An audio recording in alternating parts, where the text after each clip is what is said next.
Hey everyone, welcome to Prophecy Roundtable. I'm your host, Dr. Douglas Hamp. Glad to be with you. We're going to talk about kind of a hot topic tonight. King Trump rules again. Is Gog next? Now, Joel and I see this a little bit differently. Now, Mr. Trump aside, okay, I do believe that Gog and the Beast, Antichrist, all the same dude. Okay, Joel thinks that the Beast, Antichrist, and Gog are two separate individuals. We'll have a good little discussion about that. But we also have a returning guest, and we're really excited about this. We have Maria Merola Wold, who has been with us, and she made the bold declaration that Trump is, in fact, the Antichrist or the Beast. Right. Hence, I don't use in the my word opinion, Gog. antichrist because there's more than one. I know. I'm You just know, using the vernacular. That's why I get it. Yeah. I explain everything. Yeah. Mhm. So, all right. So this is our big discussion. Now, just to be fair, we understand there are a lot of people out there that watch our show. We're glad you're with us. You are very pro-Trump. We respect that. Okay. I do not share that sentiment, and certainly Maria does not. And I'll let Joel speak for himself. But what we're going to talk about tonight is okay, what does this all mean? Is this prophetic that Donald Trump won the presidency again? Okay. And again, there's lots of different opinions. There are some people out on Facebook and other places, and they're saying this is it. This is, God saved America because he chose Donald Trump again. Well, I mean, that's an opinion. We're going to discuss those tonight. And of course, we have our good buddy Scott, who is here to help us. So he'll be with us in just a second. Scott is always, hey, buddy, there you are. Okay. Poor Scott. He's roughing it out in the having to go hunt those poor deer. But we appreciate you combing the herd for us. So thank you, man. All right. Well, let's get this thing started, man. Maria, again, glad that you were back with us. So, Maria, why don't you kind of start us off? Like, where do you see things going in your opinion? Okay. Well, I first want to set the record straight so people don't think that I just have this personal hatred towards Trump. I don't. I actually voted for him in 2016. And I actually thought his personality was kind of funny and he cracked me up. And I always thought it was funny how he, you know, had this unapologetic way about him and he would just put the media in their place and stuff like that. But there was always this nagging feeling about certain things. Like when I heard that he was going to build the temple, the rabbis were asking him to build the temple. Like back in 2016, I heard about this. And I thought, wait a minute. If I thought the Bible says that the real Messiah is going to build the tabernacle of David when he returns. So if Trump's going to build the temple, then that would mean he'd have to be an imposter. So that kind of was messing with me, but I just kept trying to dismiss it. And Right. then, like, what really started bothering me is like in January 2020, when he and his son in law, Jared Kushner, put together the Peace to Prosperity deal.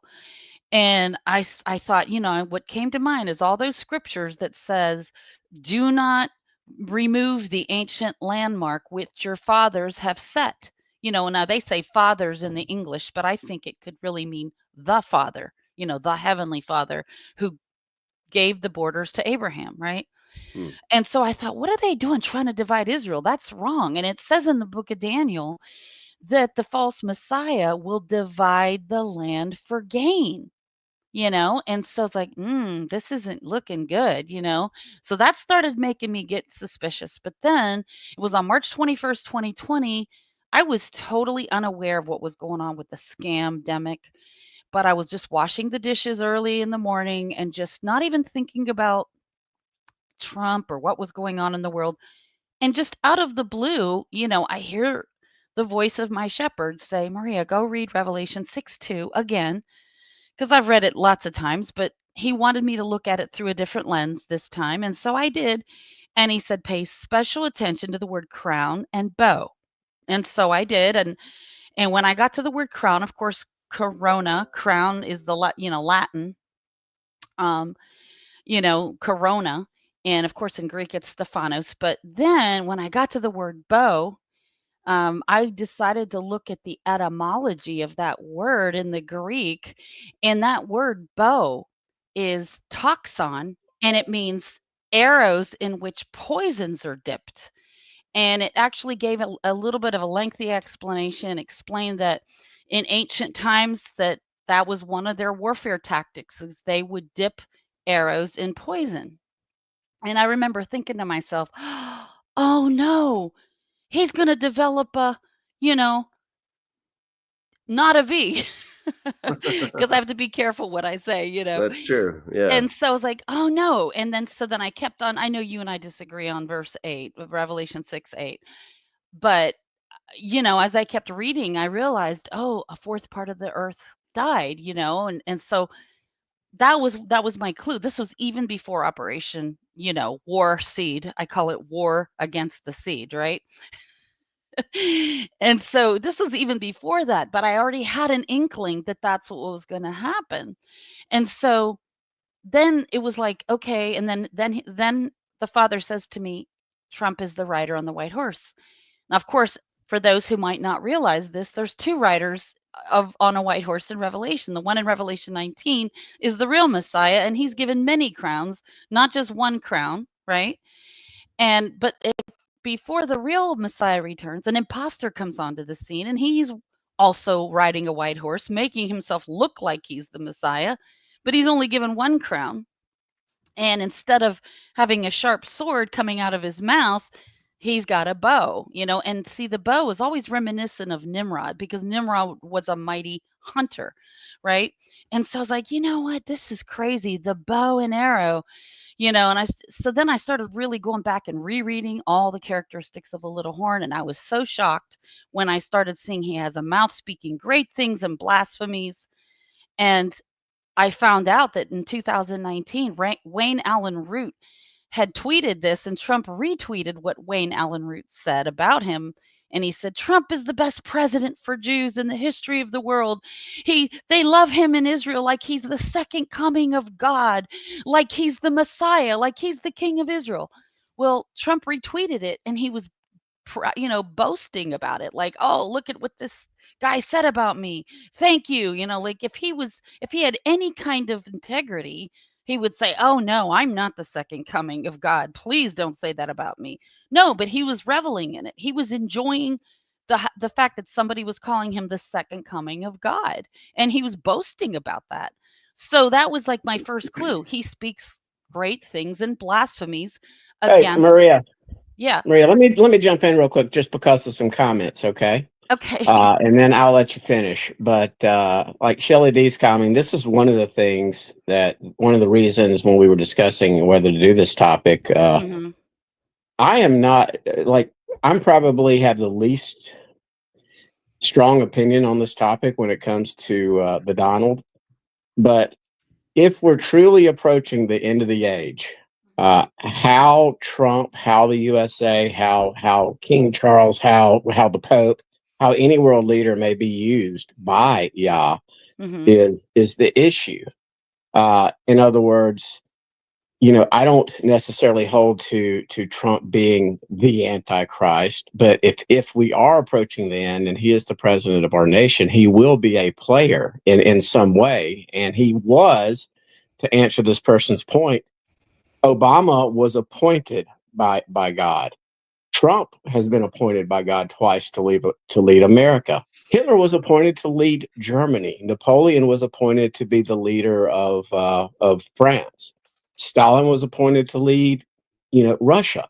So we got to take the good, the bad, and the ugly together on this topic. And so, yes, it God's will that Trump win this election or this selection. Yes, it was. Right, I agree. And I agree and with and that. in a perfect world, this nation would get on its knees and repent and return to his way and his truth and his and recognize that Yeshua is the life. I just don't think that's going to happen. We can pray for it. We can all jack up on hopium, but there's just no evidence at all from a personal nature. And I don't know him. I know what I know. I know I heard him say that he never asked for repentance. He just tries not to do anything wrong. Hmm. I mean, I know that he, you know, got selected and elected based on a strong abortion stance.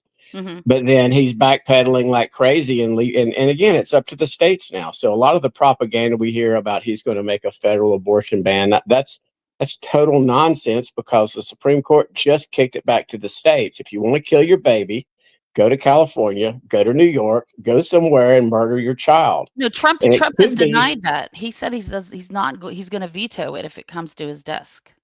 well, and again, that's not going to come to his desk. The Supreme Mhm. Court's already ruled that's just talking points and propaganda, like, like Mhm. sort of this being the end of democracy. Well, you know what? If God wills it, that Trump is a catalyst for what will happen on this Mhm. world in the last days, then that's just God's will. Right. So anyway, go ahead, I Maria. also want to speak to the timing of things because, I mean, and you guys might not agree, but this is where I'm at on the timing of things. When we look at Josephus's, his antiquities were, you know, I'm forgetting the title of the book. But anyway, he said in that book that 23 BC was a Jubilee year. Now, if you add 50 years to that, and I know some people think it's 49, 49, 49. That's another subject entirely. I'm not going to get into that, but you add 50 years, it brings us to 28 AD, which is when I believe Yahushua went into the temple or the synagogue, I should say, in Luke chapter 4, and he read the Isaiah 61 scroll, and he said that he was preaching the acceptable year. That's a Jubilee year. Okay, so then if so at that point in time, that would have been the 80th Jubilee in history. So all we have to do now is add 40 more Jubilees. Now, why am I saying that? It's because Genesis 6:3 says, I will not always strive with man, but his days shall be 120 years. Now, I always used to think that meant that nobody would live past 120 years of age. And I still believe it could have that application as well. But, the word there for years is shana, which means a repeating or a folding pattern, which could be like a jubilee. Every 50th year is a repeating pattern, right? So 120 jubilees is 6,000 years. If one day is like 1,000 years to Yahuwah, then that means that in the 6,000th year, that will begin the 7th millennium. And if one day is like 1,000 years, that means Yahushua is coming back for his bride in the 7th millennium, which is like the 7th day, and Yahuwah sanctified that day and set it apart. So we know that the reason why that day is so holy is because it pictures the marriage supper of the Lamb. That's why we keep the seventh day holy every seventh day, because it pictures the marriage supper of the Lamb. So then if we add 40 more jubilees to when he began his ministry in 28 AD, that brings us to 2028. Now, Yahushua talked about the fig tree, and he said, this generation shall not pass till all these things are fulfilled. Well, a generation, according to Psalms 90, verse 10, is 80 years. If you add 80 years to 1948, that brings us to 2028. So at this point, I'm not prophesying and saying, Thus saith Yahuwah, he's coming back in 2028. I'm not saying that. I'm saying if the data that we have at this juncture from Josephus is correct, then it's looking like that's a good possibility for him to return on Yom Kippur Right. 2028. And Maria Mark is commenting. His theory's actually been busted already. He's admitted he really thought it was going to be that the Great Tribulation would start this past year, and he's saying it was 27 AD. Everybody that's listened to this show long enough knows that I'm a plus or minus two-ish wiggle room person. But again, if what you're saying is correct, and Yeshua were to, I believe he ascended and he returns 2 days. So that's where we might differ by about 3-ish years from the outset of his ministry, as opposed to the Hosea prophecy where it says where Yahweh says he will return to his place, and then after 2 days he will raise us up on the third day. He will revive us, and I might be reversing that, and I can't pull my Bible up and do this on my phone at the same time. So Well, I'm a firm believer that the Great Tribulation cannot and will not begin until we see the abomination of desolation standing in the holy place. Now, a few years I'll ago, agree on that. couple years We all ago, agree on people were that. saying that the abomination of desolation was the snake bite, right? But yeah, that's kind of like figuratively speaking, yes, but that wasn't the ultimate fulfillment of that. You know what I mean? Like, I believe we have to be able to see it with our eyes. And I don't believe in a 7-year tribulation. I believe it's only 3.5 years. And so I believe that the Great Tribulation could, and I say could, I'm not prophesying anything here. I'm just saying, as a possibility, it could begin next year's Passover 2025. They have the ability to put up the temple in 6 months. So it's possible they'll put it up. I don't know how long they're going to operate it before he takes away the daily sacrifices. But here's my hunch. I could be totally off base about this, but this is just a hunch. What if another fake assassination attempt is forged on DJT and they make it look like he really did die, but instead they make it look like he gets resurrected via who? Elon Musk's Neuralink, right? And all of a sudden, he's the one that makes the image to the beast and makes it speak and gives him artificial intelligence. So I'm looking at Elon Musk now and saying he's the one that caused fire to come down from heaven in the sight of men with his SpaceX. So he could be the biblical false prophet. And incidentally, if you look at computer ASCII code, President Donald Trump adds up to 666, and Elon Reeve Musk also adds up to 666. I don't Yeah, think let's not do gematria, please.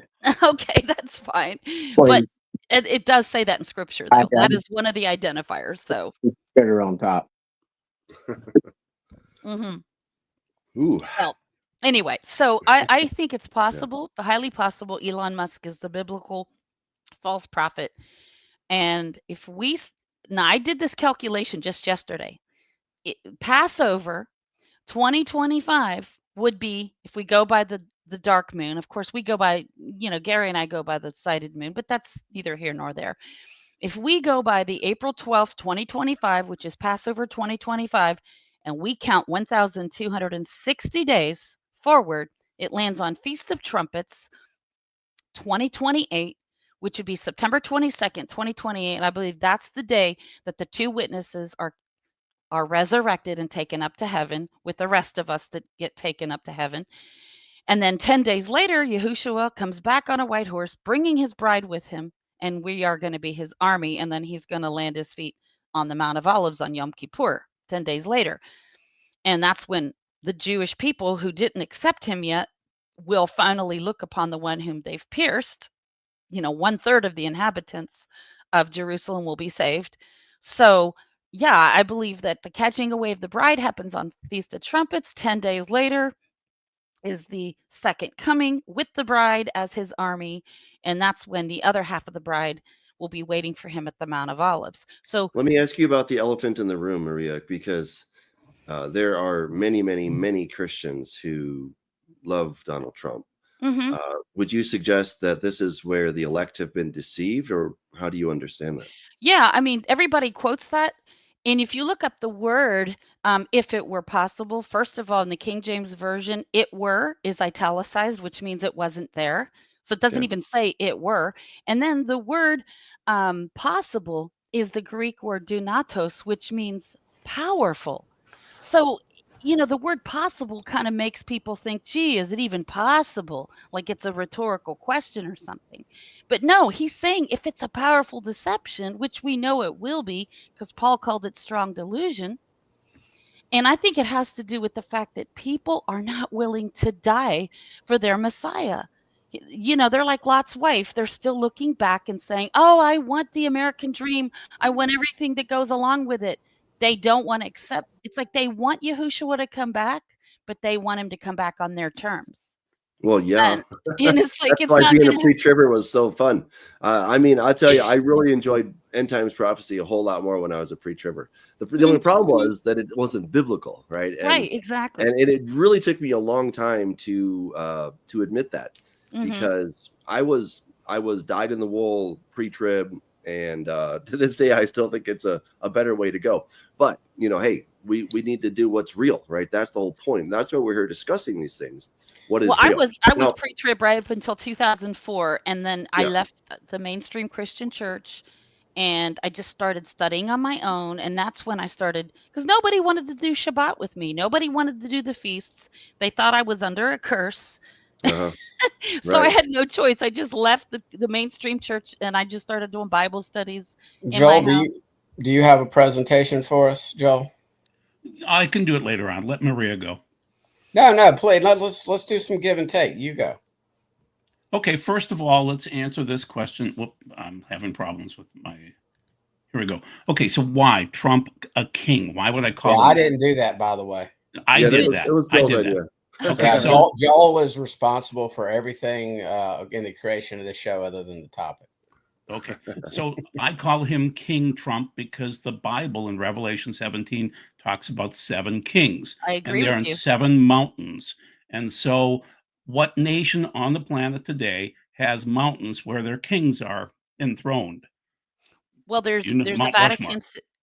No, Oh, Mount okay, that's Rushmore. true. That's true. Yeah, I never okay. thought of that, but So and so King Trump and any of the kings, so Nixon forward, any of those kings can nuke the world at any point in time. If they say we're sick and tired of Russia, we're just going to nuke them, they can, okay? They have the power, and especially when Russia fell in say 89 through 99, they had the power to nuke the world. And they use that power. They call it nation building, but it's not. So basically, I have the right to say they're kings because they are kings. They are the king of the world. Okay. And so I'll hide that. I agree And with you then, there. I totally agree with you on that. oh, The only thing is that with Revelation 17, there's a woman who's clothed in scarlet and purple, and she has a golden cup in her hand filled with abominations and filthiness. And that totally fits the Vatican City because their official colors are purple and scarlet, and the priest uses the golden chalice and claims that the body and blood of Hey. Christ, or the elements in that cup, magically turn into the real body and blood of Christ. They call that transubstantiation. so the Roman Catholic Church is involved in this. So let's just run through a few slides and make sure that I can get this to work. Okay. So King Trump, yes, because they are listed as kings and as mountains in Revelation 17. And then I'm saying this is impeccable. One, for him to be alive. I mean, come on, he moved his head 20 degrees or he would have had his head blown off. Okay. God has the right to choose Cyrus, Nebuchadnezzar, David, Saul. He's chosen so many men over the years. He chose him. There's also this weird thing going on where suddenly in 2020, we had an extra 16 million worth of votes. And then suddenly we went back to 65 million votes for the standard Democrat candidate. So there are weird things going on there. Okay. Otherwise, it's generally, you can see it, 65 million. What we've wanted this time around is just peace, prosperity. We don't want abortion. There's 19 different ways to kill your babies. You don't need to abort them. Okay.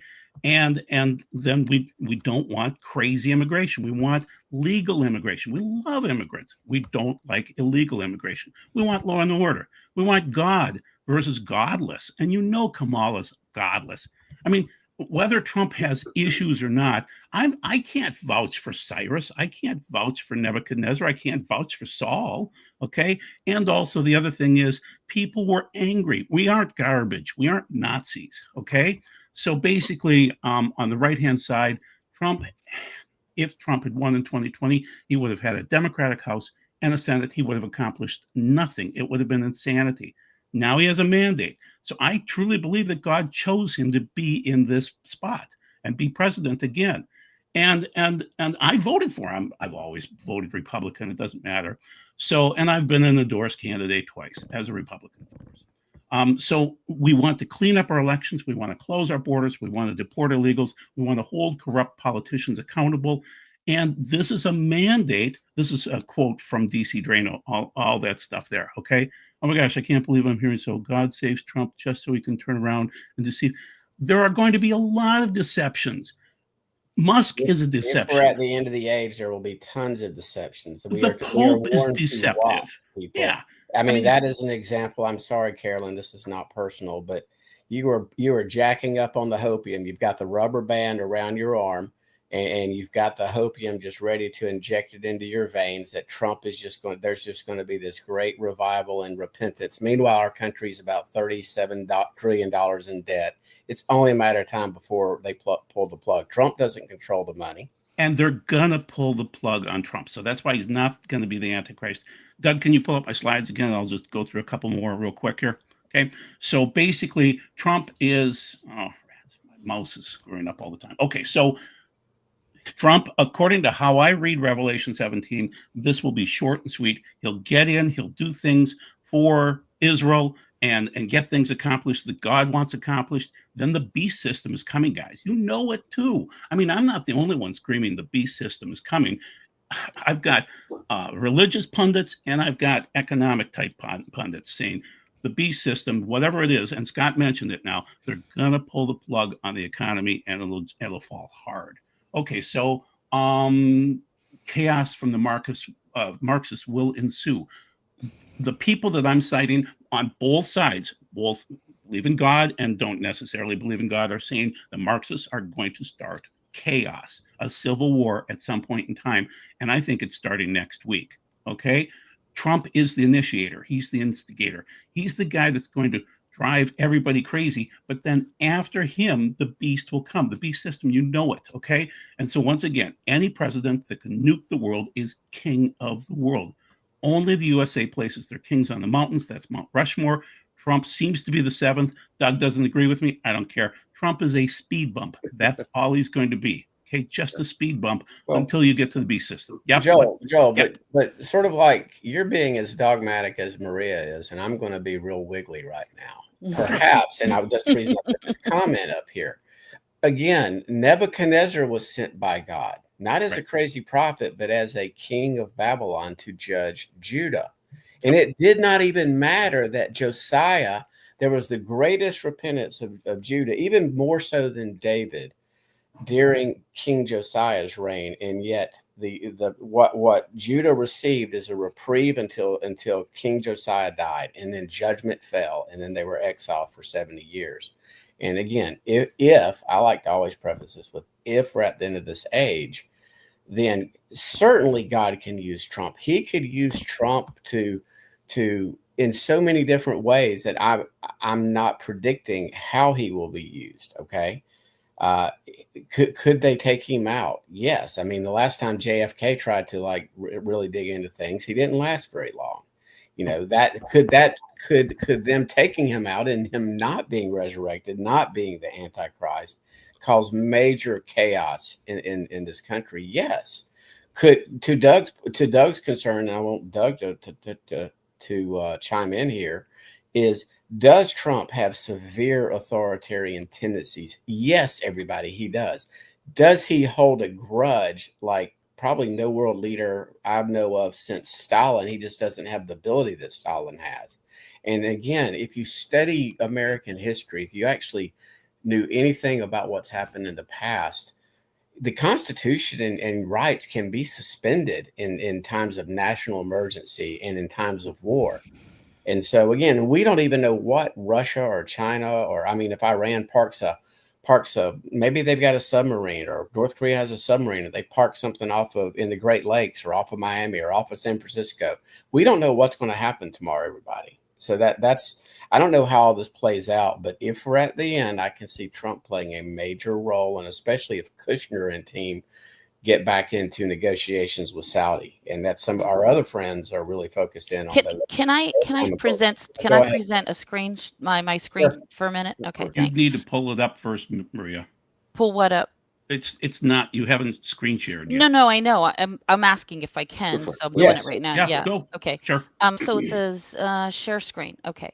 So okay, so this is my blog that I wrote called "Who is a White Horse Rider of Revelation 6:2?"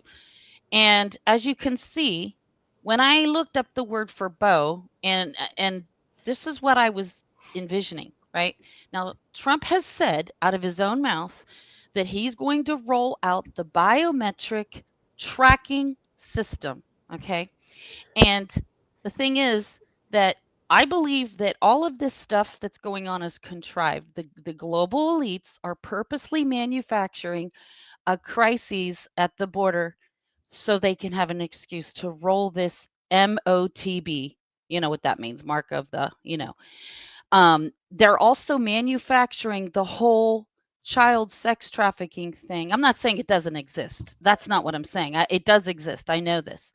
But they're making a big to do about it and making it look like they're going to rescue these children, when in reality they want to put chips in children to track them, okay?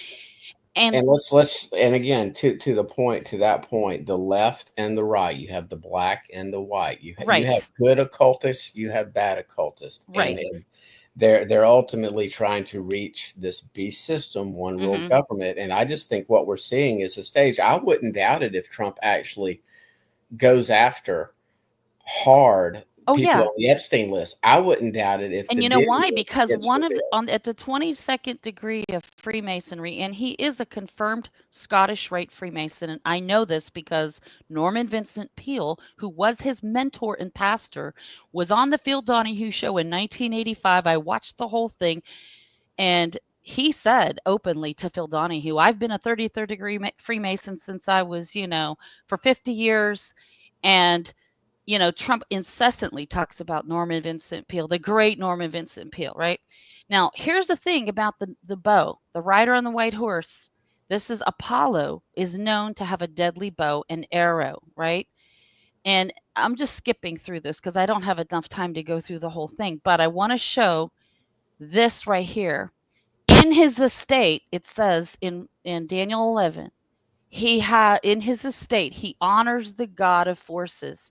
This is a Freemasonic temple, Apollo on the ceiling with his chariot and his bow and arrow. And this is Trump's tower. This is what he displays on the ceiling in his, in his penthouse. Okay. And also the columns of Boaz. He's patterned his whole thing after a Freemasonic temple. Okay. Now go all the way to the bottom of this blog, and what do they give him? The crown. So the rider on the white horse has a crown and a bow. He has both. Okay, they gave him the crown of Jerusalem. Okay, so it's looking like it's manifesting. Now, this is something I want to share. The 21st degree patriarch Noahite. That's one of the degrees of Scottish Rite Freemasonry. It's called Council of Kadosh. The degrees of the Council of Kadosh are chivalric and philosophical, but also contain mystical material. The word Kadosh is a Hebrew word meaning holy. The complexity of these degrees cannot be overstated and is exemplified by the number of pages attributed to them in Morals and Dogma by Albert Pike. This degree of Freemasonry brings members up to the level of knights and nobles. They are taught at this level to punish crime, reward virtue, protect the innocent, and provide aid to the needy. The core values of this degree is justice. So, in other words, it's possible to do good deeds for the glory of Satan. But are they really good deeds in the eyes of our Heavenly Father? No, they're not. They can pretend that they're doing all these good deeds, but really they're not doing it for the Elohim of the Bible. They're doing it for, they believe Lucifer is a reincarnation, or Jesus is a reincarnation of Lucifer. That Isaiah 14:12 is talking about Jesus who fell from heaven, and that he's the morning star. But see, in Hebrew, it doesn't say morning star there in Isaiah 14:12. It says son of the morning, Halel ben Shakar. It doesn't say Boker Kokab. Okay, so people twist that scripture in certain versions, and they've got it convinced. They're convinced that Jesus is Lucifer. Okay, so when they talk about, oh yeah, I believe in Jesus, it's not the Jesus, not the Yahushua that we believe in from scripture. It's another Jesus. And Paul talked about anyone preaching another Jesus is cursed. And so, yeah, just because Trump makes it look like that he's a Christian and blah, blah, blah, it's just the same thing that Hitler did. He pretended to be a Christian, and he had all kinds of German Christians fooled into thinking this. So here it is. Trump is the rider on the white horse who's given a crown. There it is, crown of Jerusalem, that was given to him July 10th, 2023 by the Israel Heritage Foundation. And he's given poisonous bow and arrows. You know, to me, he's the rider on the white horse, which is the same exact person as the little horn. Maria, really seriously, do you know the difference between a Stephanos and a diadem? Yes, of course they do. But I told you, I looked at the etymology of the word toxon, and I'll show it to you right here. Oxon is the word for bow. in I the know it Greek. is. I know it is. Exactly. And it But means the a problem, poison. no, Look at Yes, it does. look at it. there It's are right. no arrows mentioned in 6:2. No I Who arrows. know said it. It anything about an doesn't. arrow? She's been talking about arrows the whole time. Well, I'm No arrows. So I'm going to show you the etymology so that you know that I'm not just I've seen the making. etymology. Okay, there it is. Toxon, right? And then if you go to the website where it gives you the etymology, this is what it says. It says a bow and arrow in which poisons are dipped. And I'm going to go ahead and go to Google and I'm going to show this to you. This is an actual etymology website. Okay. Yeah, my friends Michael and Curtis and I did a show on this years ago, Joel. This is not insane for her to say that by any means. I still believe that the white horse will be that what we saw in 2020 and the supposed cure is it was just the rollout. It was the test case. And look how many people caved and were forced to take this not AV. And now, now my own mom's had cancer 3 times since she took it. So You know? here's the That sounds more like the fourth seal, the fourth horseman, so No, here's what it says. The top because that's They- 4 they different types of accumulate. death. No, they accumulate, Joel. The fourth horseman has all 4, and one of them does include a plague. Okay. So the English translators chose to only use the word bow, but they left out the word arrow. But right here it says the toxon was an ancient Greek bow and arrow that archers would dip in poison to make their weapon more deadly. The word toxicon referred to a poison-dipped arrow, but over time the word came to refer to the poison itself. The word toxic comes from the ancient Greek word toxon, which means bow. So looking at the etymology of the word, it does mean both arrow and bow. It's just that for whatever reason, the English translators just chose to use the word bow, but it means both. Bow I'm and looking at arrow. the Hebrew and the Greek right now. There's no arrow in either one.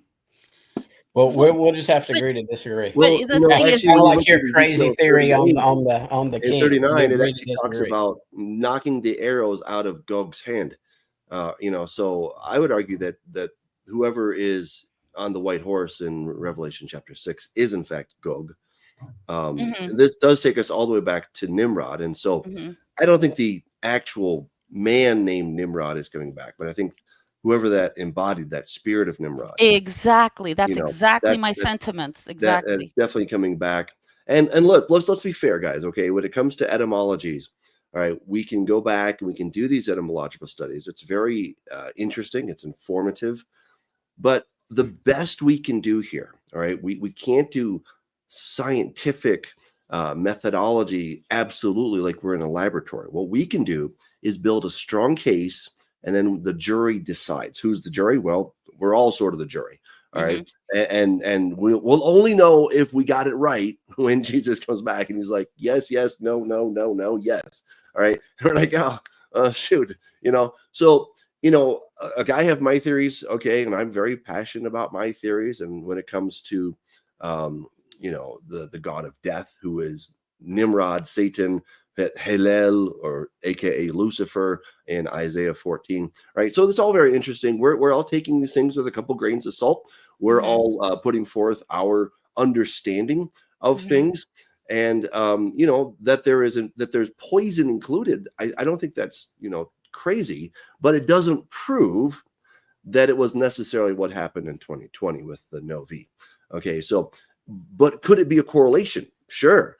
But correlation and causation are not the same thing, right? So Necessarily, they're not. Just be careful. Okay, that's all I'm saying is we should, put forth our theories, but say, here's how I see it, and then we can say, okay, now we can have a great conversation. And that would be my current understanding is what we saw in 2020 with the genetic engineered actual V, where they modified it so it could affect humans, and the remedy would be what I believe still was the opening cracking of the first seal.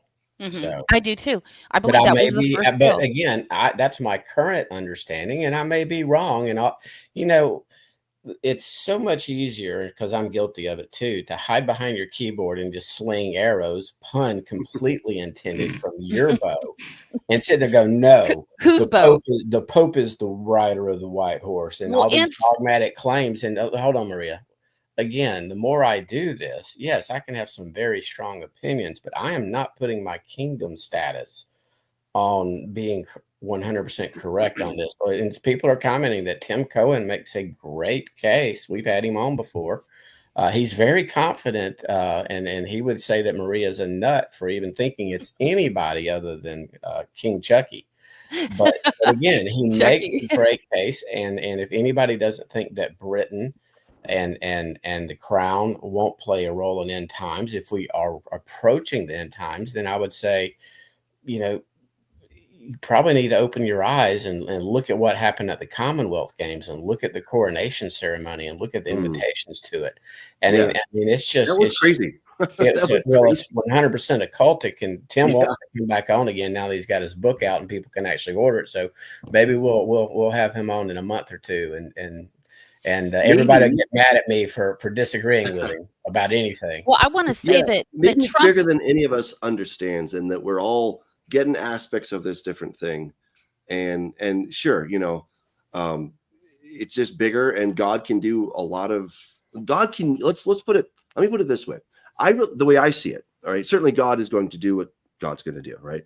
But I think we just need to be careful, because I don't think that God necessarily desired Adolf Hitler to do what he did, okay? But when Hitler came by the choice of the German people, he allowed it, he used it, right? And he worked it into the weave. And that's what's so beautiful about what God can do, is that he can take our stupid decisions and he says, okay, so you're going to choose that. Fine. I will use that choice and I'll weave it in to my own story. This really blew my mind one time when I was thinking about King David and Bathsheba. And I was like, that whole thing didn't have to happen. And he could have made a different choice. But you know what? That was the choice he made. And so God's like, well, fine. I'm going to work that into my big plan, right? And so we need to be careful to not make God the author of evil choices, but the God as the one who, in effect, redeems our stupid choices and says, okay, that was probably not the best choice, but I'm going to go ahead and use that for my glory and to still bring about my desired end to this whole thing, right? And that's what's so beautiful. And so when we're talking about how, okay, Trump got elected president, okay, whatever, right? That's what it is. It is what it is. Was it necessarily God's will? I don't know. But can God use it? Can he use the person that was elected to now bring about his desired end? And the answer, of course, is yes, right? Mm-hmm. And this is where we need to be very, very careful, because I've seen different extremes on this, and there are many Christians who think that Trump was appointed by God, like God had his just finger on him, and I'm going to use you. Well, he was. Maybe he was. But look, so again, was Obama. So was Hitler. So was Stalin. So was this Mao. is where I would disagree with you, Scott, because I don't think you disagree with Daniel, not me. Well, look. Yeah, Scott pointed it out pretty well in Daniel too.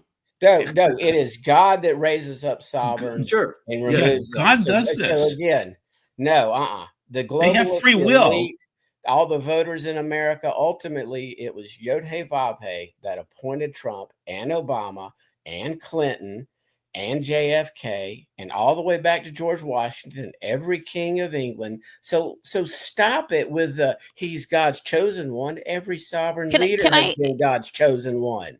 Can I share this screen? Can you guys still see this? My screen? No, Doug can pop it. Okay. I want to share this, just a little snippet of my blog about the little horn arises out of America, because a lot of people, and I myself included, I used to believe Daniel 7 was a repeat of Nebuchadnezzar's dream in Daniel 2. But in recent years, I began thinking that what I see with prophecy is it doesn't stand still in one era. Everybody thinks once it happens, that's the end of it. I see Yahuwah as the one who is and who was and who is to come, which means prophecy keeps marching forward all the time. It's like a revolving wheel, like a wheel within a wheel, like Ezekiel's wheel. Right. And things keep repeating themselves, right? And Shay's comment here is exactly my concern. She Who just said Jesus is in the White House. No, who said no. that? Who said that? I'm putting up a comment that Shay Robbins said. The left Oh, went crazy for him allowing prayer for the one true Jesus in the White House. Maybe I misunderstood that, but again, nobody. I didn't vote for Kamala. I well, haven't voted for a Democrat ever. I didn't vote for Trump. I write in my friends just as a joke. If I'd have voted this year, I was out of town and didn't bother to vote because I'm an Alabama resident. I knew that Alabama electoral votes would go to Trump. If I had lived in a state in which you held a gun to my head and made me vote, I would have definitely voted for Trump over Kamala for so many reasons. But it would not cause me to not look at reality and see that he likes authoritarians. He does hold a grudge, and some of the things that the Democratic talking points, the propaganda that they were pushing, actually had some truth in it. There exactly. may be a Exactly. major crackdown on some on and again, I'm not going to say that I don't want it to happen, everybody, but I can see where it can end up leading to chaos in our country and almost a civil war. And to Joel's point, that could weaken us as a country. And then, we've got tens of thousands of military age men from all over the world illegally in this country now. Well, This is a known fact. And so when the roundup start, maybe that's when, again, this is a maybe, I'm speculating. Maybe so that's when they have their marching orders to implement some terror attacks. It would be very easy to do.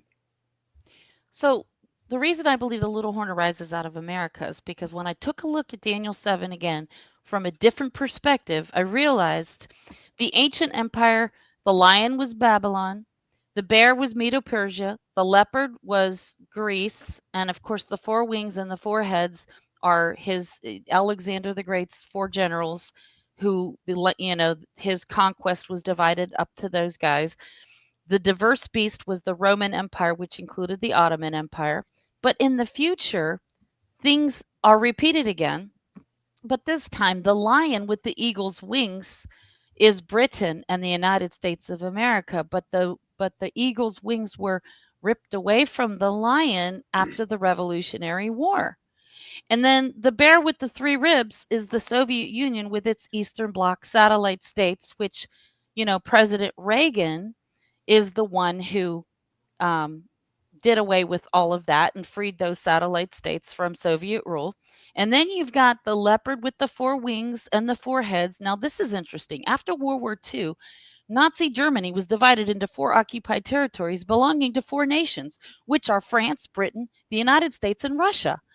You have a repeat of what happened with Alexander the Great. After his conquest, those territories went to his four generals. In this scenario, Hitler's conquest went to these four countries. And Okay. I like to say that that just like Rome never went away, Yeah. Nazi Germany never went away. We just brought all their scientists over here. Exactly. When we Exactly. incorporated SS Operation techniques and what Paperclip. they had discovered. Maria, let me finish. Don't talk over me. And we Prescott Bush. You start looking into the Bush family and what the CIA is and their propaganda and Operation Mockingbird. I'm sitting here looking at comments, and it doesn't so much happen very often, but it's almost like I'm reading talking points from Fox News from some people. Right. Or I'm reading, we don't see it on this show very much, but people that will go, oh, Trump's a threat to democracy, something like that. I'm like, you were programmed by CNN and MSNBC, et cetera, to say that. Now, Right. again, is it possible that something could happen in the world or in the nation in which certain rights will be suspended, habeas corpus is suspended, things of that nature? Yes. But as far as the democratic system, if we're not at the end of this age, I can't see that Trump will be a dictator. I mean, how old is he now? Like 78 or 79? If he's a dictator for life, No, No, I think that that Elon Musk's going to make an image to the beast, and he's going to like revive him with Neuralink, and maybe he'll even make a younger version of him, like a clone or something. I don't know exactly how it's going to be, but I think it's possible he'll make a younger version of Trump, like a clone, you know. But look, the fourth beast, the diverse beast, I believe in 1945 became the United States under the Yalta Agreement. America became a mirror image of the Roman Empire, creating the United Nations and thus uniting the seven heads and the 10 horns of Europe. So, you know, there's three places in the world that are surrounded by seven hills: the Vatican City, Washington, D.C., and Jerusalem. But I believe that America is the eighth king of Revelation because I'll show you the lineup, like how I come to that. So here's the 8 empires. You've got Egypt, which lasted for 2,768 years, Assyria, 756 years, Babylon, 299, Medo-Persia, 66, Greece was 290 years, Imperial and Papal Rome, 1,842 years. The British Empire continued a short space. That's 108 years. And then the United States began with 1945 to the present. So during the Biden administration, it seems as if America has suffered a deadly wound to its economy and even to its status as a world superpower. But now that Trump is back, he's going to make America great again. And it's going to seem as if the beast that suffered a deadly wound, not only does Trump himself is the beast with the deadly wound, because by the way, I looked up the word for sword in Revelation 13:14, and guess what? It means judicial punishment. Trump suffered a wound by a sword, judicial punishment, and he has recovered from that deadly wound. Okay, but not only that, America as a nation has suffered a deadly wound to its economy and even to its status as a world superpower, and Trump's going to heal that wound. And everybody's going to think, you know, he's like the Messiah. Now, here it is right here, Makira 3162, the word for sword, judicial punishment. It's right there. And the root word, make, a battle, controversy, fighting, striving. All of this stuff is, I believe, is contrived by the Illuminati to make him look like the poor, persecuted Messiah. Even the assassination attempts, I believe, are fake. None of them are real. It's an excuse so that Jonathan Kahn can come out and say, see, he's the high priest now because his ear was grazed by a bullet. So now that makes him anointed as the high priest, on the right ear with blood. And even the rabbis are saying this now. I believe they're gonna let Trump slaughter the red heifer. I really do. Because they're gonna look at him. They're calling him the high priest now. You know. So I believe the little horn has to come out of America. It has to be a US president. It can't be anyone else. Has to be a US president. And given the timing of where we're at with the Jubilee cycles, I believe we only have until Yom Kippur 2028 before the Messiah returns. I mean, that's just speculation on my part. But it is based on real data from Josephus. And so I'm saying, based on the timeline, I'm thinking we don't have time for there to be another beast. This is it. Who we have right now has to be him. You get what you get and you don't throw a fit. Is that what you're saying? Well, I was expecting I a would very different kind of disagree. That it has Antichrist. to be Trump. Yes. Not going to be Trump. Okay. Trump's a good guy. He's just So- doing his job. Let's stop for a second. Let's Maria, how about for the people that might say, okay, I don't buy your theory, what good practical advice would you suggest for them? Again, maybe not making the case that he's the Antichrist, but maybe some just kind of words of wisdom in the sense of how could we. Well, I know a lot of people don't like to hear this, but the truth of the matter is we are told my sheep hear my voice, and the voice of a stranger they do not follow. Everybody that I know who has said, Maria, I thought you were a nut job, but then I went into prayer and I asked the Father to show me in a prophetic dream. And guess what? I had a dream, and 3 different people that I know of said that they thought I was a nut job until they had a prophetic dream about Trump, and now they believe he's the little horn.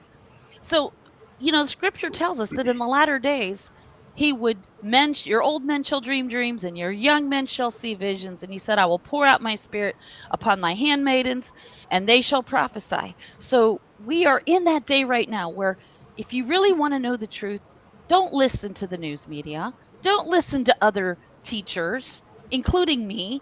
I mean, you can take what I say with a grain of salt, of course, but my point is, don't take what I say as gospel. Go pray and ask the Father to show you. Because he said, call to me and I will answer thee and show you great and mighty things which thou knowest not. And I believe in that promise. If you ask him, he will answer you. All right. Well, amen. Yeah, and on that issue, I'm always going to test and watch.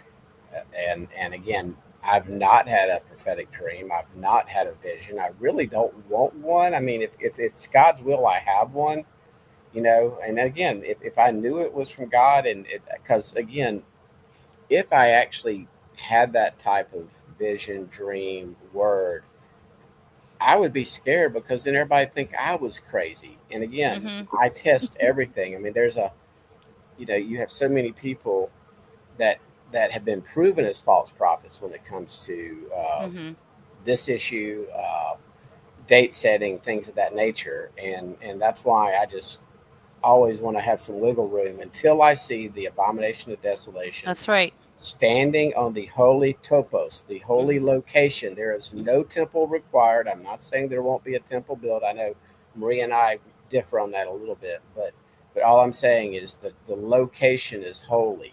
And I believe, the abomination will be if and when Judah ever bothers to crank up the sacrifices. I mean, Isaiah 66 is clear. It's the same exact word for abomination that's used in Daniel. Same exact word. Any sacrifice that Judah offers is going to be an abomination because they have rejected the perfect sacrifice. Yeah, I don't agree with that part. I believe that the animal sacrifices are not an abomination. They're just a prophetic picture. Isaiah begs to differ. Everybody go read I know, Isaiah, but chapter look, 6. No, hold on. Everybody go read Isaiah 66, 1, I think, through verse 4 or 5. And even a grain offering, Maria, will be like offering pig's blood. But that's talking about the 8th millennium. Yeshua. They have rejected the lamb. They have rejected him as the red heifer. They have rejected him as the goat. But it says again, that the beast will take away the daily sacrifice. We can have this discussion on another show. Right. You'll have 3 advocates on your side, or at least 2. I know you and Doug agree. So. He's going to take away the daily sacrifice and set up the abomination. Yeshua did that almost 1994-ish years ago. I agree with you, Maria. So, so I knew you had we can tag team one person still under Jesuit influence doctrine on here. I'm shocked that I agree with Maria on this one. No, I really know that believe she supported the sacrifices. I mean, no, they're all prophetic pictures of Messiah. All of them. They all prophetically point to him. So yeah, I don't believe Yahuwah changes. He's the same yesterday, today, and forever. If it was holy in the days of Moses, it's still holy today. I don't believe that all of a sudden he changes the rules on us like that. I don't think the sacrifices are necessarily evil. I mean, they were still doing sacrifices after just read Isaiah. After Jesus, and that's even right. Paul went in and did sacrifices, Acts right? 15. So the disciples were going on a regular basis to do temple sacrifices. And then prophecy was fulfilled 40 years after Yeshua's death, resurrection, Fair enough. Ascension, and the temple was destroyed, and there is no commandment to rebuild the temple prior to his return. We are the temple. We are the naos. But he's going to rebuild the tabernacle of David, and I believe that's going to be a temporary structure until the Ezekiel temple gets built. And so, but a lot of people don't correlate the abomination of desolation with the image of the beast. I believe they're one and the same. The image of the beast, he causes it to speak. It's like, I believe it's going to be some kind of artificial intelligence, thing. Like Like if they fake, like I think they're going to make it look like Trump was assassinated, and Elon Musk is going to make it look like he revived him with Neuralink, but he's going to upload his consciousness, like his conscious mind, to this image, and it's going to be like he lives again through this other image. You know what I mean? And so that's what Revelation 13:15 is, what the abomination of desolation is going to be. It's just going to be like Antiochus Epiphanes when he put an image of Zeus in the temple. You know, he took away the daily sacrifice. So the abomination is taking them away and putting something else in its place. You know? Yeah, I mean, there's certainly a lot of ways we can go with the abomination of desolation, and of course the image of the beast. I do think that the image of the beast will be some type of artificial intelligence Mm-hmm. at its beginning. Mm-hmm. What I think it's going to morph into, though, and I talk about this in Corrupting the Image, is it will be basically a hive mind. Yes. Where where instead of using technology, it will be replaced with a spiritual network, right? So as people take on the mark of the beast, they will then sort of be in network with the beast, through a spiritual connection, and then he will have this hive mind available to him. And I think it'll dwarf anything, right? So now imagine you have all these different drones, aka people that have taken the mark, and so now these drones that Satan or the beast can tap into. He can see their eyes, he can see through their eyes, he can use their hands, he can, his will be their will, and so that's kind of how I see it all coming to play. And what's crazy is that there are actual technological possibilities that could make this happen, at least at the beginning. So again, a lot of crazy stuff, and what is fiction today sometimes becomes reality tomorrow. That's what's really quite astounding about all this stuff. Those virtual reality goggles that people can put on, and it's like they're like in an altered existence, right? I believe people will be able to do that and be at the temple virtually instead of having to make pilgrimage to Jerusalem. They'll be able to do like Meta, like put these goggles on, and all of a sudden they're in the temple. Right. And they'll be able to worship the beast from wherever they're at in the world. Like they won't even have to physically make pilgrimage to Jerusalem. Wow. Yeah. Isn't that crazy to think that people will be able to do that? I know. So Joel, you titled this show. You suggested that it's Trump today, Gog tomorrow. How do you see leading that? up to Gog? Basically, the whole system is going to be that Trump is anointed king again, and he. Well, here I'll just click my slides, Doug. Okay, thanks. Yeah. So basically, Trump is going to give us peace. That's the kind of guy that he is. He instigates, he gets things done. So he's going to give us peace. And you saw peace, Doug, you're preaching on Ezekiel 38:39. There's a peaceful time. We don't have it right now, but Trump is the kind of guy that can do that. And he can work through MBS from Saudi Arabia and his own son-in-law. But the other thing is, I believe that he's going to be working on the tabernacle then, a sukkah la David, instead of, there will not be a temple. It'll just be a simple structure, maybe just a covering of some sort, but there will be sacrifices. Sorry, Scott. And then Elon will be doing his deal behind the scenes. Elon, look at the picture there closely, and you'll see the Baphomet in the middle of Elon's Captain whatever show. Joel, Yeah. let me just correct you real quick. I didn't say there will not be sacrifices. I said the sacrifices will be the abomination. And I'm saying the exact opposite. What I said is that the location, what you're talking about, the location itself is holy, just like Mount Sinai was holy, just like Joshua was told to take off his sandals. He stood on holy ground. The location being holy, irrespective of right now, assuming that the Dome of the Rock is on the holy location. It's the location is still holy, even though there's an ongoing abomination on the location right now. Well, the two witnesses will measure it out, and perfectly The And- Naos? and That's the us. Naos. No, it's going to be a location. It's physical. Yeah, does John not know how to use Huron? He didn't use Heron. I know. So but you're confusing. Naos No. is just the Holy of Holies. Heron is a building or buildings. Yeah, are we not the Holy of Holies now? Does the Holy Spirit not reside in you? There are physical things that will occur, Scott. Exactly. It's not. Well, It's we not would- that we the would human differ. body has replaced the Can't physical temple. spiritualize out Well, revelation that far. my human body is physical too. Well, I've heard that for years. So It's bottom both. line is, Doug, if you could pull me back up again, I'll go through just a couple more slides. Okay, so he's got a son-in-law that's very close friends with MBS from Saudi Arabia. They're working on the Abraham Accords. This is real stuff that's happening, people. On the other side, Putin gets along with Trump. I mean, they're both bullies. They both have their issues, okay, but they get things done. So Trump wants to get us out of NATO.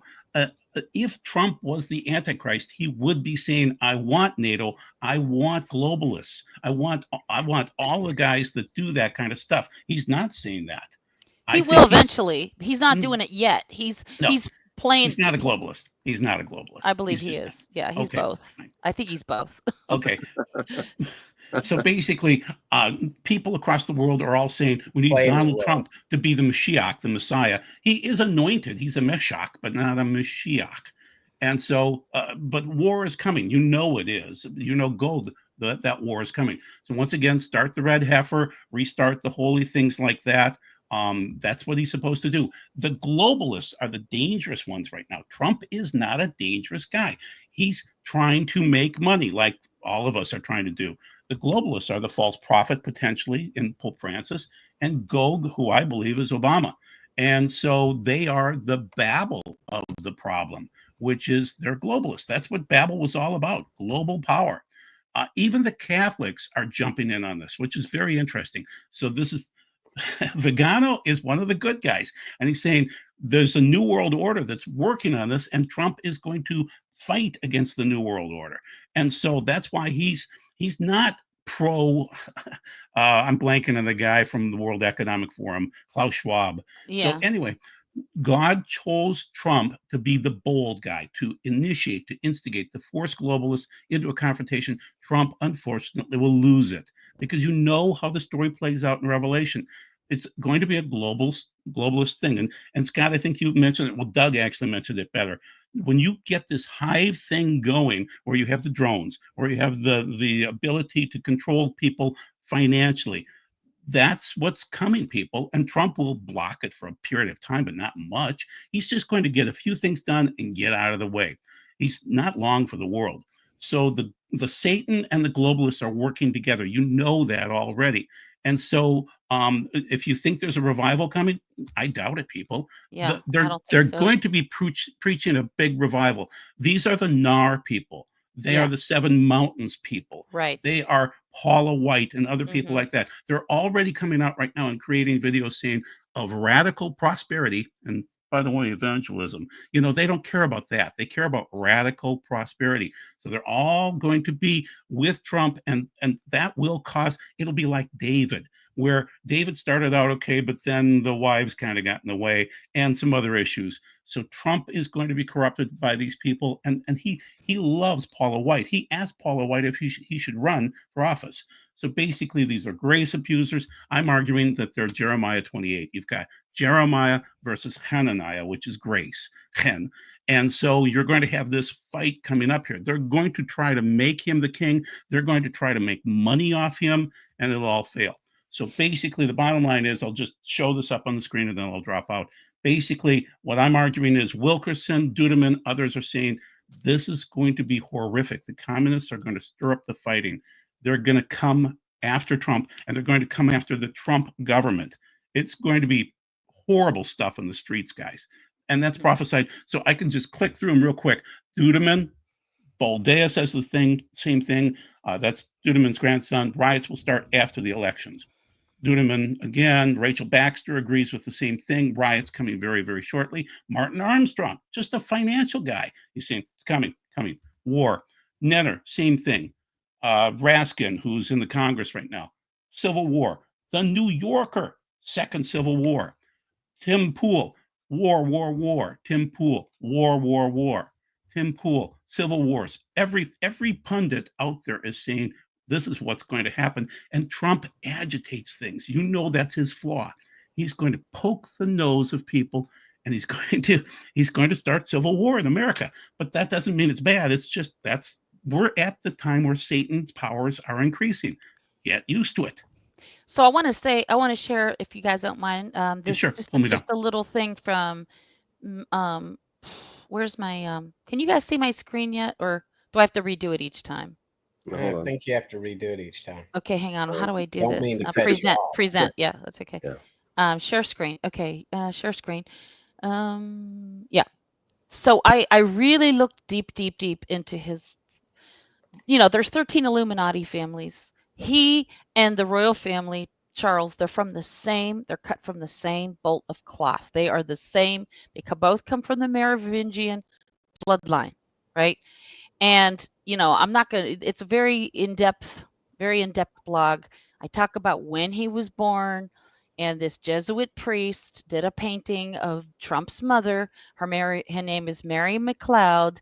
She was pregnant with him under a lunar eclipse. He was born on June 14th, 1946, 700 days before Israel became a nation.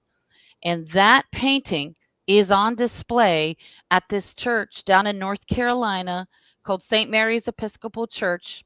And they, the occultists have done the coordinates from where this painting is at to this giant triangle where it's supposed to be the crypt of Mary Magdalene. Okay. And that's where her body is supposed to be buried there. And it's 666 or 6,661.48 kilometers, or 6,661, 484.77 meters, So they've got this whole thing worked out with his bloodline. They believe he's the king, the king of the world ruler. They even hinted about it in the Da Vinci Code, which most people haven't picked up on it, but there's an oil painting of Trump's mother being shown in the film. So I talk about it in this blog. Okay. And the thing is, Trump is related to the Count of Anjou, king of Jerusalem, from 1131 through 1143. He was the king of Jerusalem. Also, he is related to the Assyrians. And I got this information from this guy whose name is James Key, brother James Key. He has a YouTube channel. He's been seeing that Trump is the little horn since like 2010, long before I started seeing it. And he did his homework, and he shows that Trump's family are from this place in Germany called Karlstadt. That's where the Assyrians settled. And also his mother, Marianne McLeod, she is from the tribe of Dan. Okay. The people in Saudi Arabia know who Trump is. That's why they gave him they did the prestigious sword dance for him. And they gave him these prestigious awards because they know that he is the Assyrian. They know this. Okay. And Mary Ann McLeod, his mother, was from the tribe of Dan, and even the guy from his name is Yard Davidi.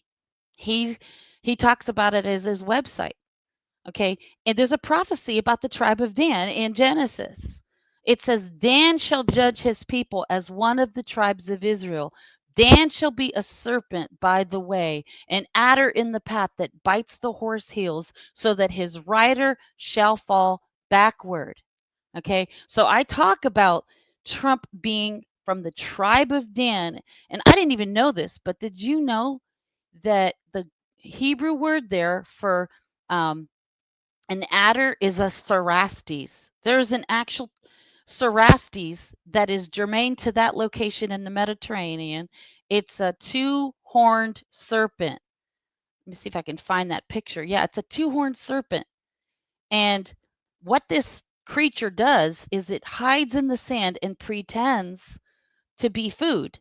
So what happens is, I created this little meme.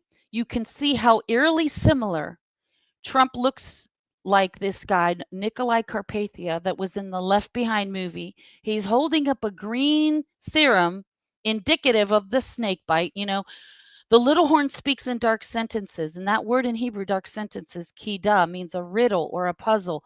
When he recites the poem about the woman and the snake, he says, "Oh, shut up, silly woman. You knew damn well I was a snake before you took me in."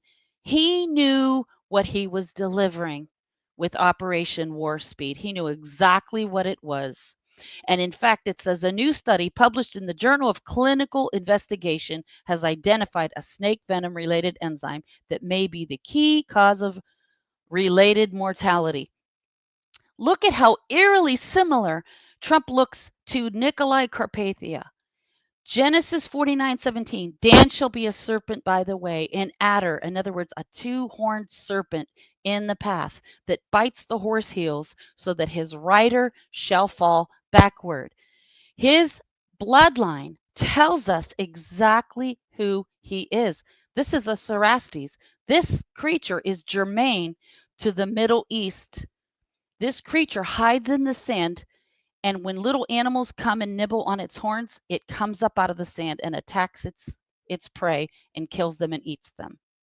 Okay? That's what the tribe of Dan is described as. Okay? So he is the two-horned serpent. He is he is the king, from the Merovingian royal bloodline. And I have it on good authority that he's closely working with the royal family and the Rothschilds.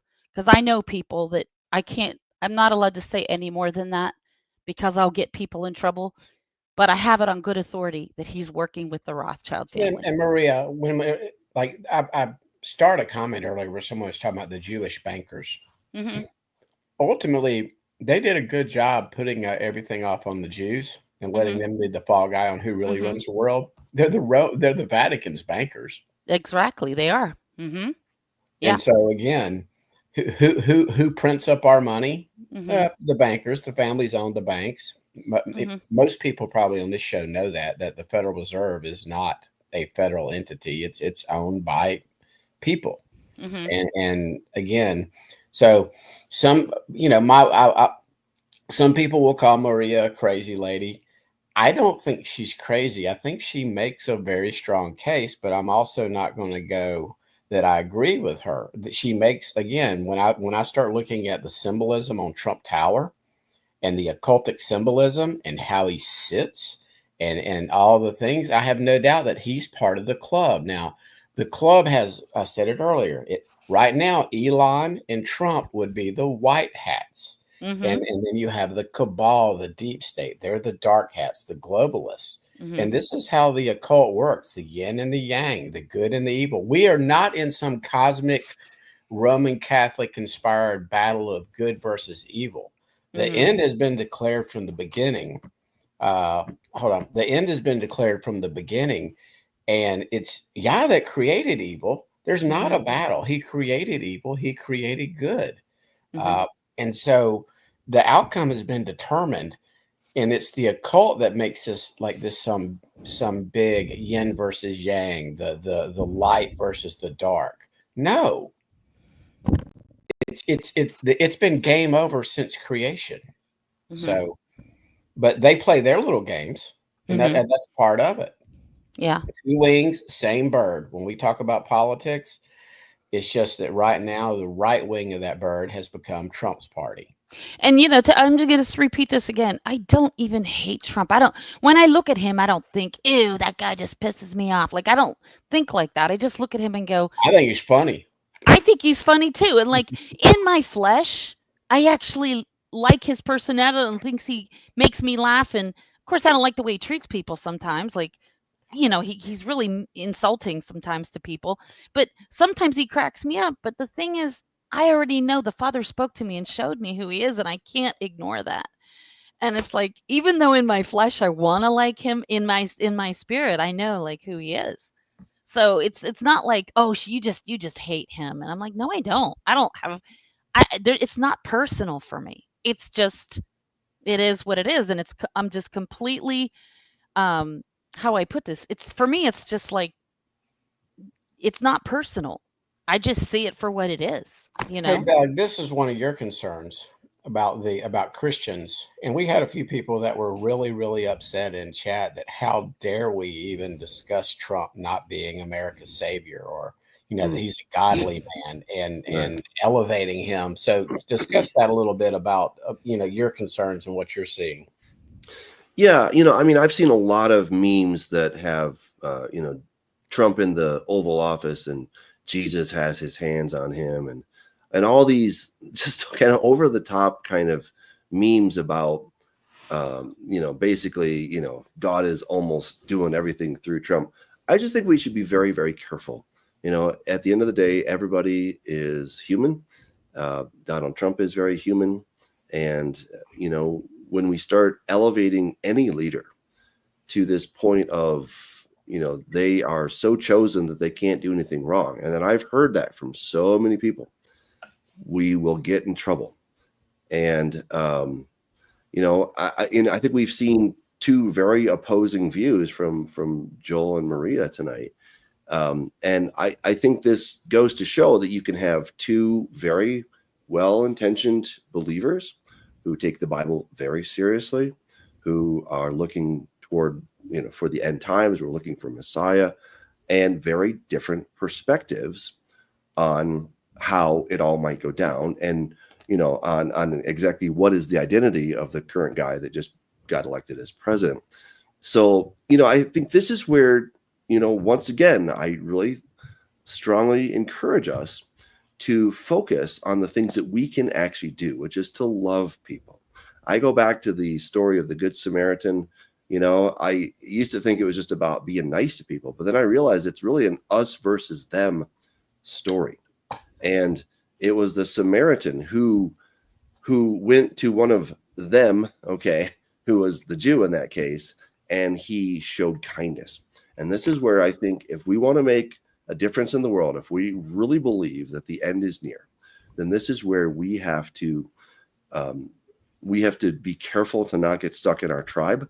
We have to show love to those who are on the outside of our group, and just really be kind, because we can fall into tribalism so quickly.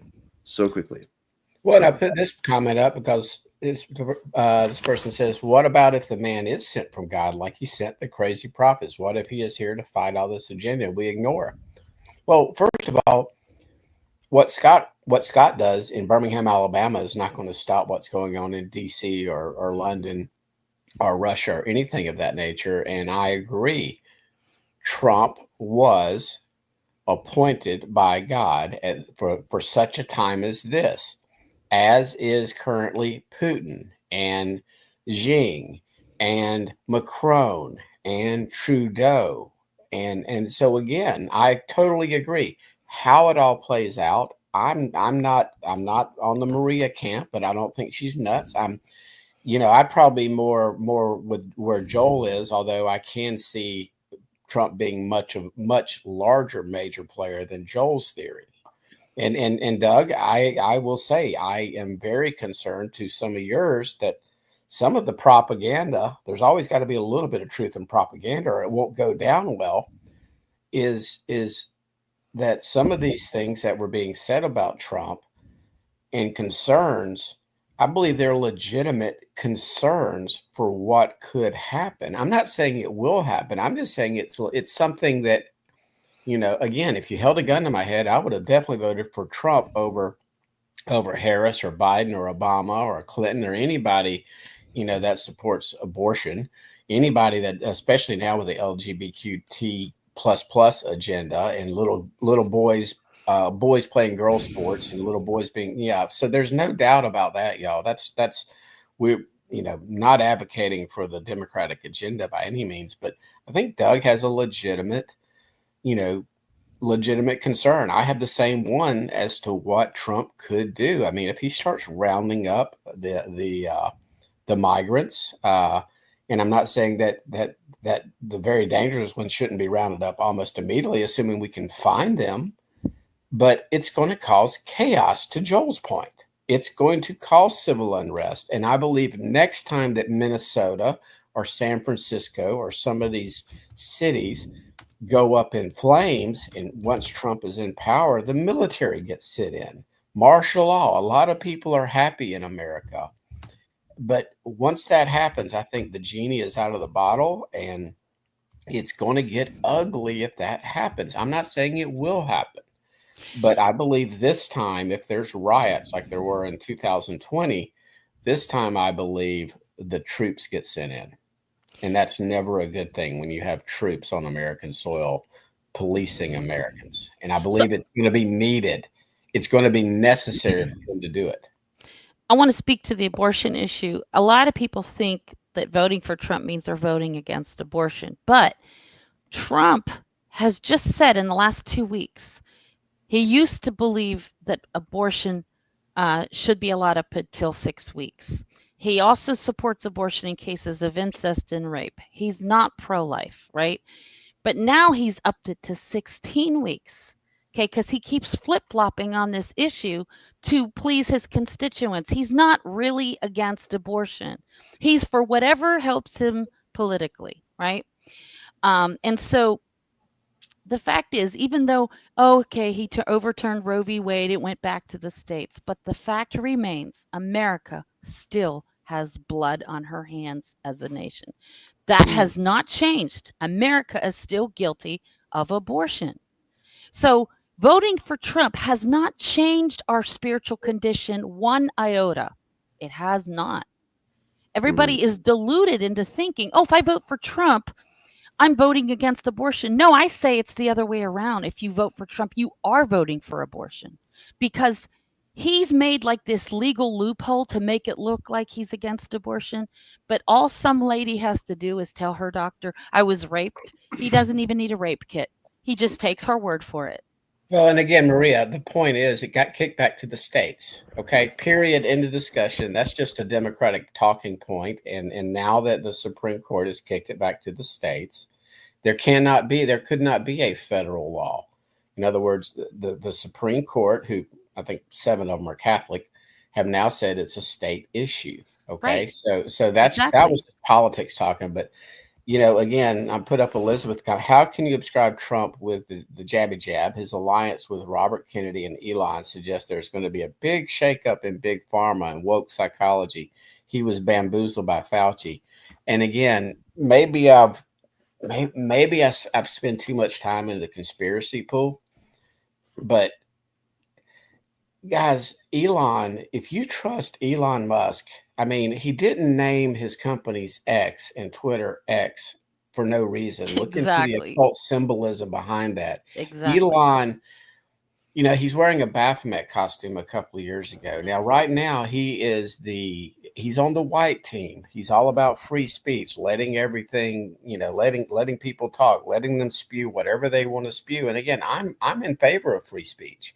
Because again, if I didn't have this biblical understanding, I would be rah Team Trump. I would be like all my college friends right now who are so pumped about what's going to happen. And I'm sitting here going, oh my goodness, I'm trying not to rain on their parade too much as to what I think is coming for this country and for this world. Mm-hmm.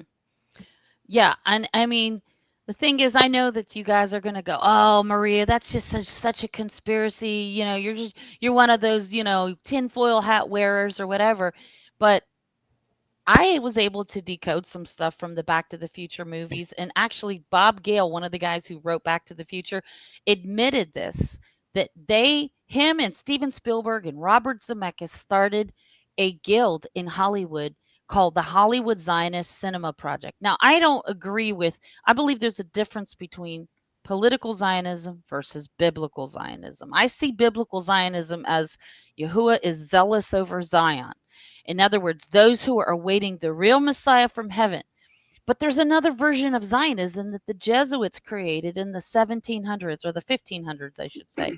It's political Zionism, where they pretend to be Jews. And they even write this in their Jesuit oaths. They say, we will pretend to be Jews so that we can make the Jewish people look bad.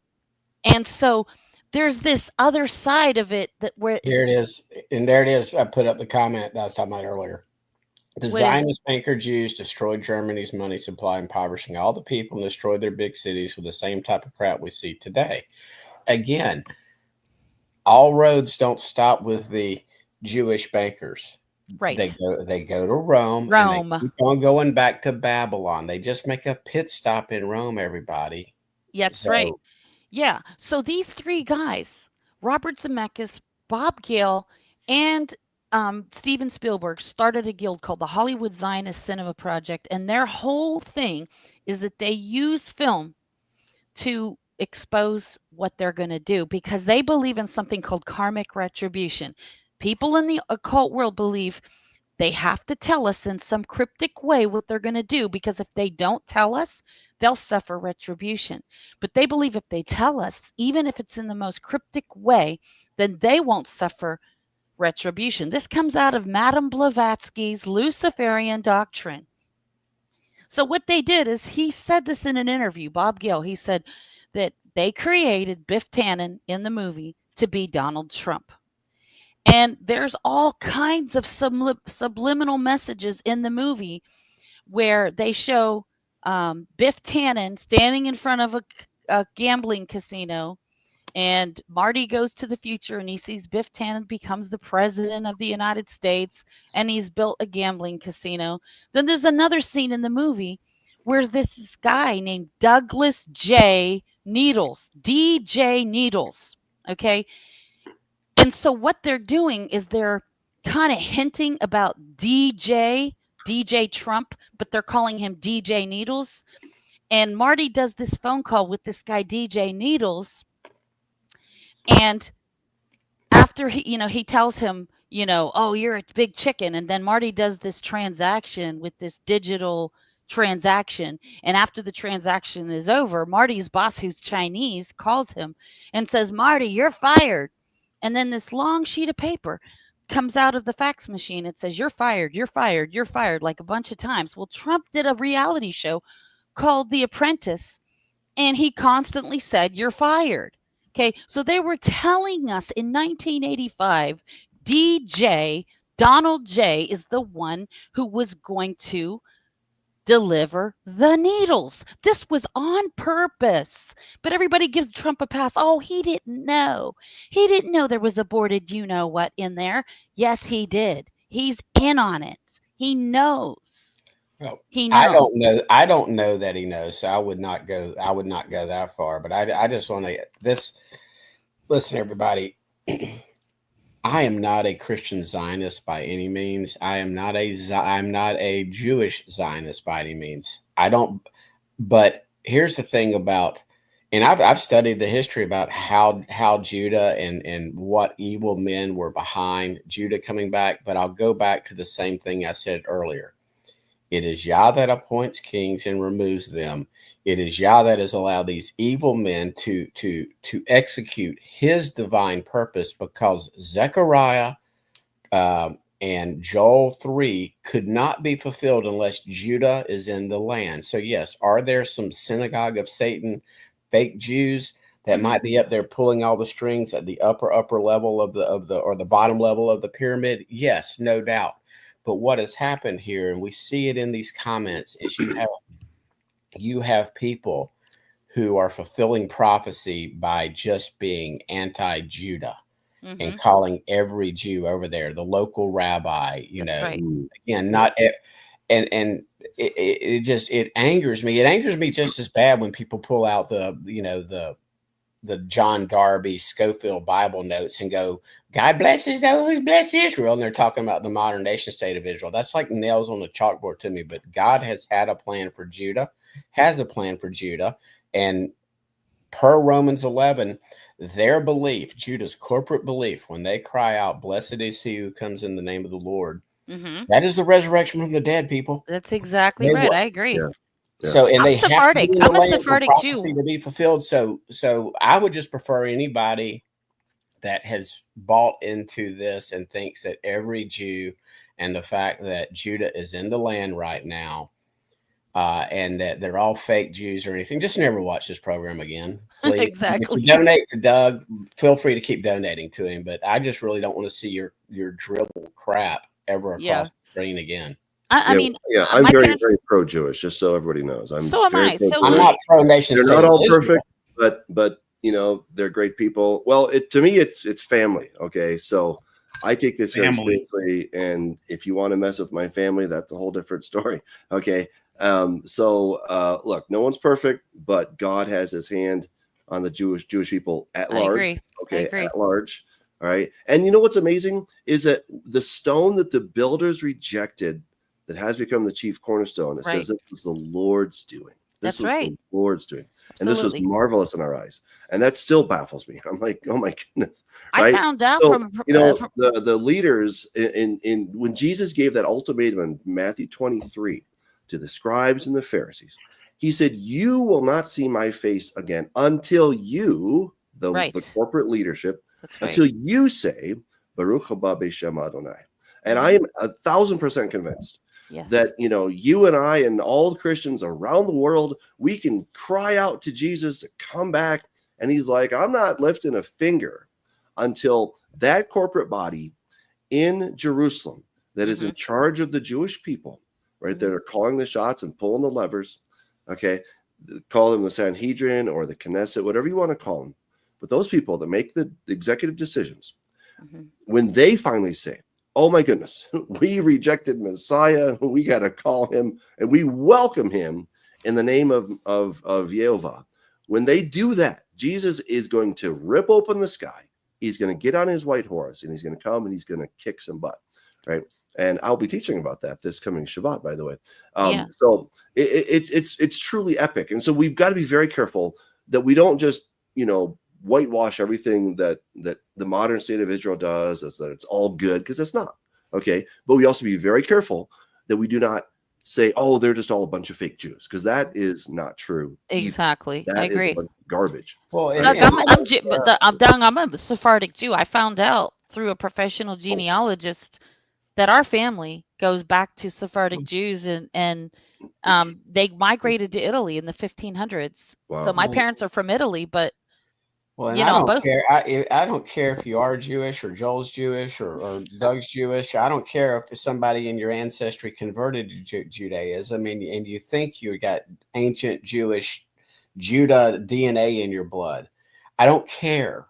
If you call yourself Jewish, be Jewish. You know, just don't be a Kabbalah Jew, and which is basically occultism. Right. Exactly. But at the same point in time, you know, it's what we see is this tension, this rivalry, this jealousy, this vexing that will occur between Judah and Ephraim, between the house of Israel, until the very, very, very end. But I do believe that's part of what God has called me to do is, and again, I'm not saying that I'm DNA Issachar, but what Issachar, they lay between the two sheepfolds.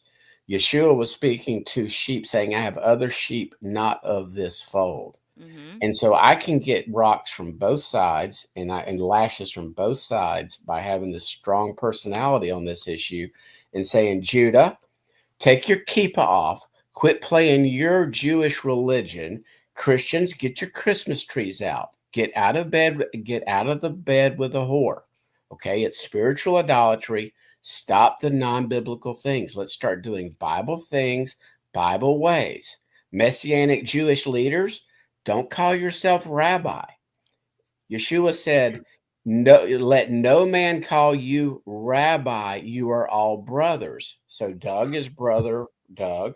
Joel is brother Joel. I don't want to make my brother sin by calling him rabbi.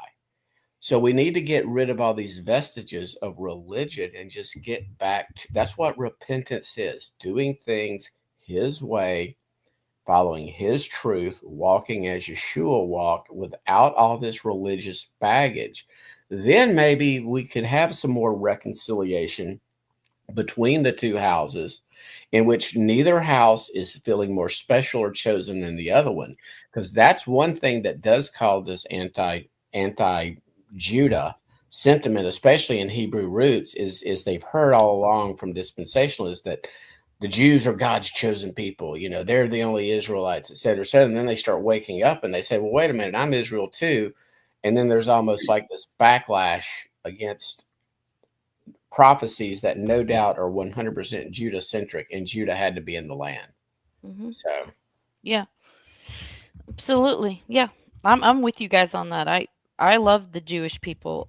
Do I agree with the government that's over there in the modern state of Israel? No. Shimon Peres handed over the whole city of Jerusalem to Pope John Paul II in 1993 under the Oslo Accords. And ever since 1993, Jerusalem has been under jurisdiction of the Holy See. Most people don't realize this. And that's why I say that Jerusalem in the end of days actually becomes the harlot. It's going to be the headquarters where the beast will headquarter all three religions. All the world religions, but, Islam. Kamala, I put Kamala's thing back up here. Look, what did Roman Catholicism do after Yeshua said, call no man father? What are priests? The fact that they think that they're special priests. What are they called? What do the Freemasons call their most worshipful master? Again, search high and low from Genesis to Malachi, and you will not see the term rabbi. He says, let no man call you rabbi. You have one rabbi. It's Yeshua. Don't elevate a person to that title that Yeshua specifically said, do not do this. We're all brothers. And again, that is from the Jewish religion. It's from Judaism, and it just needs to be tossed to the curb. Let me get this comment in really quick, because Kevin, thank you, appreciate that. Shalom from Australia. Please get author Tim Cohen back on. So we'll do our best. We appreciate that. I can get Tim on. Yeah. He'd like to come on. We just have to make sure his audience understands it's a roundtable discussion, and there will be interruptions. There will be questions for all those people who got irritated. I hadn't been on in several weeks, so I was going to talk some. So, and by the way, the riots have started in Chicago. Just you're aware, whatever I talked about tonight, I said Trump will win. I've been talking about that for months. Okay, per the Bible, how I read the Bible, and then the riots will. And yeah, he did win. And towards the end there, well, no, still it was a tough call. But I based on the fact that there are only kings listed in Revelation 17, Trump is one of the kings. So the point is then the riots are starting right now. This sounds like Dmitry Duduman's prophecy. It could be, I'm not saying this is, but they're starting in Chicago, which is the center of America, which matches with what Duduman said. Well, hey, I want to say, I'm sorry, go ahead. I was just going to say, if Rachel's right, maybe that's one way Chicago burns. Well, Rachel was talking about it too. Yeah. Daniel 11:24 says, he shall enter peaceably, even upon the fattest places of the province. Oh, let me go back before that. 11:21. And in his estate shall stand up a vile person, to whom they shall not give the honor of the kingdom, but he shall come in peaceably and obtain the kingdom by flatteries. Now, if you look up that word flatteries, in Hebrew, it means smooth. It means, something very smooth, slippery. So in other words, we were expecting, the day of the election, all this stuff, rioting. I mean, of course, there's some rioting starting, but it was a lot smoother than we expected it to be. Well, he's not taking power yet, Maria. No, he's not. I know this. I know. But I mean, there's probably a lot more chaos between now and whatever inauguration. I agree. I agree. There probably will be order out of chaos. That's what they want. But I do believe that, the Illuminati has been saying for years that they want Solomon's temple to be built. I don't think it's just going to be David's tent. I think it's going to actually be, they might start out with that. And again, if anybody heard me wrong, I am not saying there will not be a temple built. My point is, I don't believe it's a prerequisite for prophecy to be fulfilled. And I wouldn't put it past the enemy to let people be looking for an event that doesn't actually have to occur for prophecy to be fulfilled, because the experts back in the day missed Yeshua. And if we're too And again, I may be wrong, but I wouldn't put it past the enemy to sow a lot of bad seeds into people's brains that really love to study prophecy. And there's a lot of bad stuff that we've all had to unlearn. But hey, I've got to run. Joel, Doug, were you ready to shut the show down anyway? Yeah, absolutely. I just thought we were having such a great time. So, Maria, thank you for coming on. It was really awesome. Everybody, let's remember, we have one king, okay? And that's Jesus, all right? Remember, Jesus didn't come and challenge Rome, okay? He didn't come for politics. He came for his mission, right? So let's make sure to keep the main mission, right? And we're to proclaim God's kingdom, okay? We all have a horse in this race here on earth, and we love our country. I certainly do. And we all want it to prosper, and that's great. But let's just remember that this kingdom here, this earthly American kingdom, nation, will pass one way or the other, and the one that will endure forever is the kingdom that Jesus will usher in. And so we want to make sure that we proclaim his name, that we worship him alone, and that we look to him for our salvation. So no politician, no matter who it is, will save us. But Jesus is the one that will bring about salvation. So thank you, everybody. This is awesome. As always, guys, thank you for joining us. It was wonderful. Do check out the link that I put in the chat regarding how you can become a part of helping us get Regenesis Code off the ground. We have a GoFundMe. So I'll be putting that in the description as well. So please do join us on that. And until next time, God bless you guys. Good night.